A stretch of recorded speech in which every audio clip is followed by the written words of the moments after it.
노인 우울증, 한국이 밝힌 희망의 불빛. 1화. 혼자가 된 노인과 듣지 않는 약. 폴란드의 작은 마을, 철길 옆 조그만 집에 할아버지 한 분이 살고 계십니다.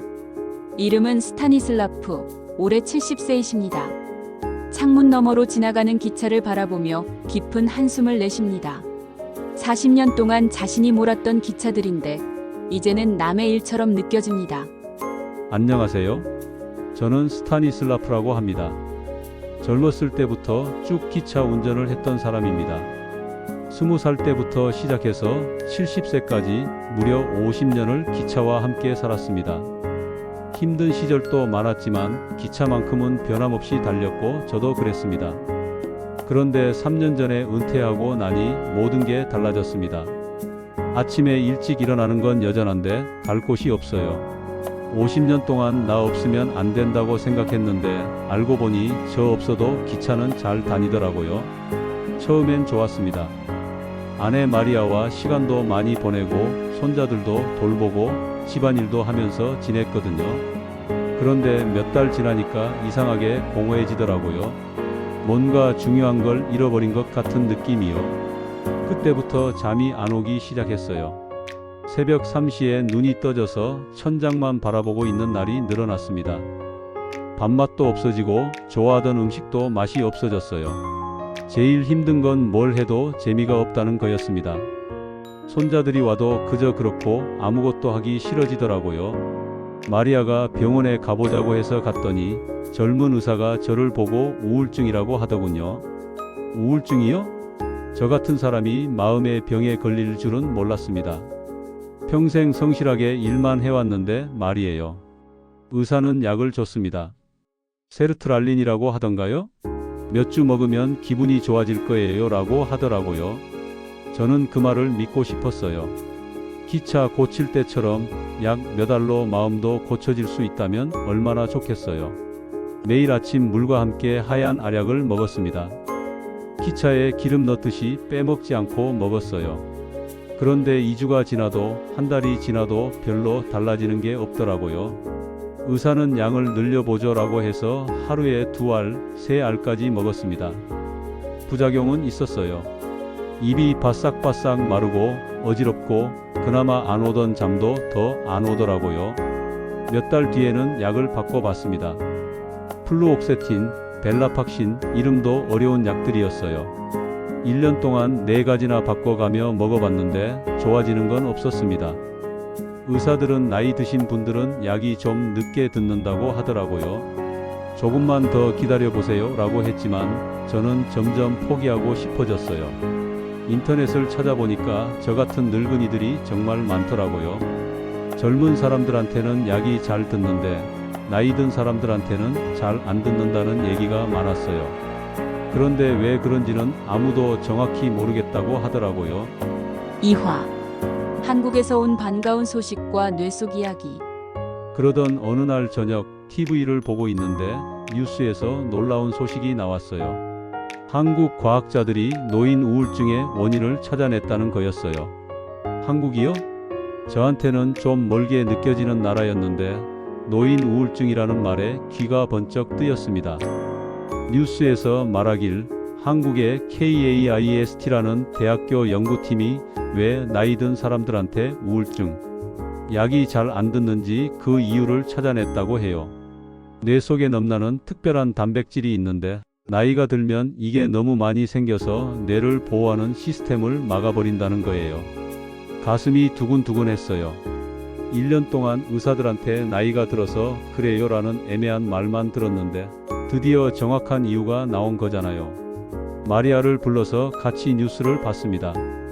TV에 허운도라는 교수님이 나와서 설명하시더라고요. 50세 이상 분들에게만 나타나는 특별한 뇌의 변화가 있어요. 기존 우울증 약은 젊은 사람들 뇌에 맞춰서 만들어진 거예요. 그런데 나이 드신 분들 뇌에서는 넘나는 단백질이 치료 신호를 막아버려서 같은 약을 드셔도 효과가 다르게 나타나는 거죠. 제가 마리아 손을 꽉 잡았어요. 50년간 기계를 만져본 경험으로 이게 진짜 문제의 핵심을 찾아낸 것 같다는 느낌이 들었거든요. 그날 밤에 컴퓨터로 더 자세히 찾아봤어요. 다음 날 아침에도 일찍 일어나서 계속 공부했습니다. 50년간 기계 설명서 읽던 게 도움이 됐어요. 알고 보니까 우리 뇌에서 일어나는 일이 기차 신호등 고장하고 비슷하더라고요. 정상적으로는 스트레스를 받으면 뇌에서 자신을 보호하는 신호가 나와요. 해마라는 뇌 부분에서 FGFR1이라는 걸 통해 신호를 보내서 결국 BDNF라는 뇌를 보호하는 물질을 만들어내는 거예요.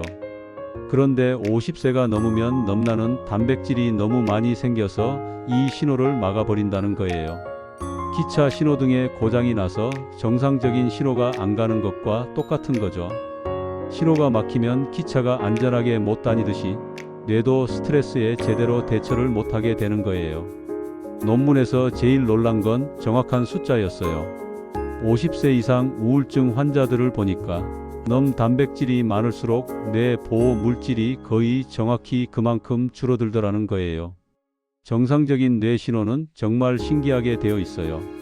FGFR1이 켜지면 바로 신호가 시작되고 30분 뒤에는 나치1이라는 게 작동하고 2시간 뒤에는 다른 것들이 활성화되고 12시간 뒤에는 성장 물질이 나와서 결국 새로운 뇌세포까지 만들어진다는 거예요. 그런데 제 나이에서는 이 멋진 과정의 두 번째 단계에서 넘가 끼어들어서 다 막아버리는 거죠. 이제야 이해가 됐어요. 젊을 때는 스트레스 받아도 며칠 지나면 괜찮아졌는데 지금은 작은 일에도 몇 달씩 우울한 이유를 말이에요. 3화 한국의 놀라운 기술과 새로운 다짐. 며칠 더 자료를 찾아보면서 한국 과학자들이 정말 대단한 걸 만들어냈다는 걸 알게 됐어요. 호운도 교수팀이 만든 아프토 FGFR1이라는 시스템은 정말 신기한 기술이었어요. 식물에서 나오는 크립토크롬이라는 것과 사람, 뇌의 FGFR1이라는 걸 합쳐서 특별한 파란 빛에만 반응하는 스위치를 만든 거예요. 이 기술의 제일 좋은 점은 정확하다는 거예요. 1초보다도 짧은 시간 동안만 신호를 켜고 끌 수 있어서 뇌의 자연스러운 리듬에 맞춰서 치료할 수 있다는 거죠. 더 놀라운 건 정확히 원하는 뇌세포만 골라서 자극할 수 있다는 거예요. 뇌에 있는 수억 개 세포 중에서 딱 필요한 것만 선택해서 작동시킬 수 있다니 정말 신기하죠. 연구에서 12시간만 빛으로 자극해도 확실한 효과가 나타났다고 해요. 인터넷으로 더 찾아보니까 이런 빛 치료 기술이 이미 다른 병에서는 사람한테 시험하고 있다더라고요. 특히 눈이 안 보이는 병에서 사건이나 임상시험을 하고 있고 2021년에는 실제로 앞 못 보던 환자가 빛 치료로 조금 보게 됐다는 소식도 있었어요. 제일 감동적이었던 건 이 연구가 한 곳에서만 한 게 아니라는 거예요. KAIST 국립과학수사연구원 아주대학교 병원이 함께 했다고 해요. 최신 기술과 법의학 전문 지식 그리고 병원 경험이 합쳐져서 이런 놀라운 발견을 한 거죠. 한국 연구에 대해 알아본 지 일주일 뒤에 저는 마리아한테 제 마음을 다 털어놓기로 했어요. 저녁 먹고 나서 늘 앉던 소파에 나란히 앉았습니다. 마리아, 당신한테 꼭 말하고 싶은 게 있어요. 목소리가 떨렸어요. 지난 1년 동안 정말 미안했어요. 당신은 제가 게으르거나 마음이 약해서 우울한 줄 알았을 텐데 사실은 그게 아니었어요. 제 뇌 속에서 넘나는 단백질이 정상적인 신호를 막고 있었던 거예요. 저는 한국 연구 이야기를 차근차근 설명해 주었어요. 50세 넘으면 뇌에 특별한 변화가 생긴다는 것, 넘 단백질이 보호 신호를 막는다는 것, 그래서 우울증 약이 왜 안 들었는지까지요. 그러니까 당신이 약해서가 아니라 정말 뇌에 문제가 있었다는 말이에요. 마리아 눈에 눈물이 고였어요. 1년 동안 얼마나 힘드셨을까요? 저도 울컥했어요. 한국 과학자들이 저 같은 사람들을 위해서 연구해주고 있다는 걸 알았을 때 정말 고마웠어요. 지구 반대편에 있는 사람들이 저 같은 폴란드 할아버지 걱정을 해주고 있다니요. 그날 밤 우리는 정말 오랫동안 이야기했어요. 제가 느꼈던 답답함, 약이 안 들어서 실망했던 것들, 그리고 한국 연구가 준 희망까지요. 50년 결혼해서 이렇게 깊이 있게 대화한 건 처음이었을 거예요. 내일부터는 더 열심히 치료받아 보려고 해요. 제가 다짐을 말했어요. 한국에서 만든 치료법이 실제로 쓰일 때까지 기다리면서 지금 할 수 있는 최선을 다해 보겠어요. 4화 한국이라는 나라와 새로운 희망. 다음 날 아침에 한국에 대해서 더 알고 싶어졌어요. 인터넷으로 한국 역사를 찾아보니까 우리 폴란드와 비슷한 점이 정말 많더라고요. 한국도 큰 나라들 사이에서 오랫동안 고생했어요. 일본한테 나라를 빼앗기고 전쟁도 겪고 나라가 둘로 갈라지기까지 했대요. 그런데 그 다음 발전이 정말 놀라웠어요.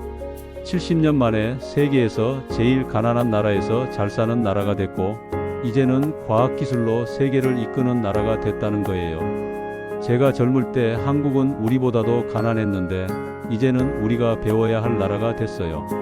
마리아와 함께 한국 다큐멘터리를 봤어요. 1960년대 서울 모습이 그때 바르샤바와 비슷했어요. 가난했지만 희망을 잃지 않고 열심히 사는 사람들이요.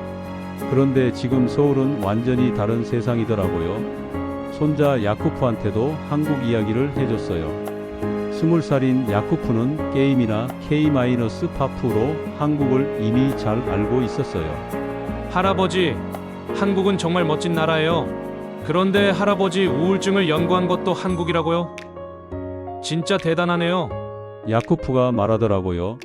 할아버지, 한국말 배워보세요. 나중에 치료받으러 한국 가실 때 도움이 될 거예요. 그 말에 웃음이 나왔어요. 70살에 새로운 말을 배운다는 게 쉽지는 않겠지만 불가능한 것도 아니겠죠.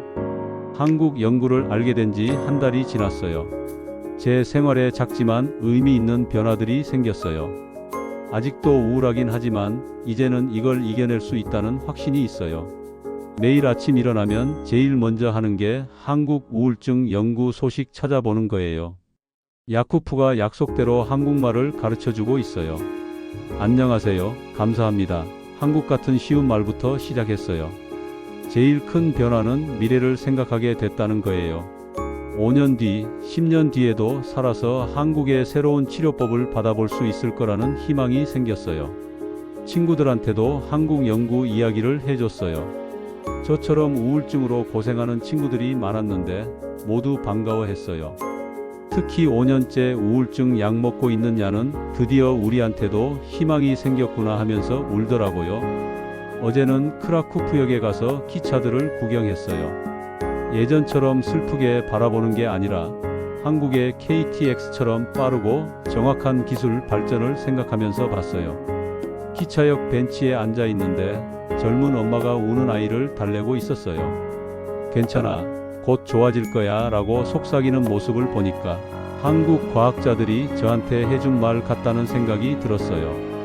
집에 오는 길에 성당에 들렀어요. 오랜만에 기도했어요. 하느님께 고마움을 표했어요.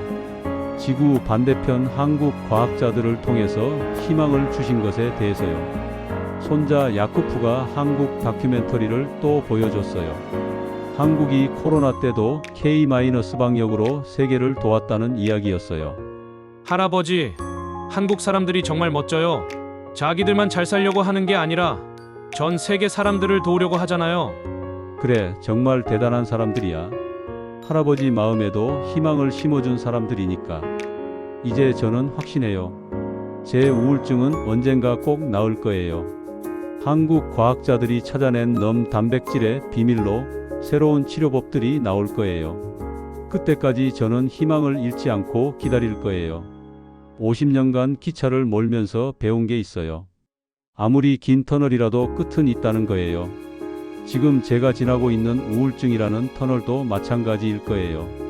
한국에서 온 희망의 빛이 터널 끝을 비춰주고 있으니까요. 오늘도 창밖으로 기차가 지나가요. 이제는 그 기차가 희망을 실어 나르는 것 같아요. 언젠가 저도 그 기차를 타고 새로운 여행을 떠날 수 있을 거예요. 한국이 만들어준 희망의 길을 따라서 말이에요. 폴란드 작은 마을에서 시작된 한 할아버지의 이야기가 한국의 최신 과학과 만나서 희망으로 바뀌었습니다. 한국 KAIST 허운도 교수팀이 찾아낸 넘 단백질의 비밀은 전 세계 수백만 명의 노인, 우울증 환자분들께 새로운 가능성을 보여주고 있습니다. 과학에는 국경이 없습니다. 한국의 연구가 폴란드 할아버지의 마음에 희망을 심어드렸듯이 인류의 지혜와 노력은 모든 경계를 넘어서 고통받는 분들께 치유의 빛을 전해드립니다. 대한민국의 과학이 세계 곳곳의 어두운 마음에 희망의 불빛을 켜드리고 있습니다. 이런 희망적인 과학 소식과 감동적인 이야기들을 더 많이 보고 싶으시면 지금 바로 구독 버튼을 눌러주세요. 오늘 스타니슬라프 할아버지의 이야기가 여러분께도 희망을 전해드렸다면 좋아요를 꼭 눌러주시고 댓글로 여러분의 생각도 들려주세요. 알림 설정도 켜두시면 한국 과학기술의 놀라운 발전과 전 세계에 희망을 전하는 따뜻한 이야기들을 가장 먼저 만나보실 수 있습니다. 여러분의 구독과 좋아요가 더 많은 희망의 이야기를 만들어가는 힘이 됩니다. 다음 영상에서도 또 다른 감동적인 과학 이야기로 찾아뵙겠습니다.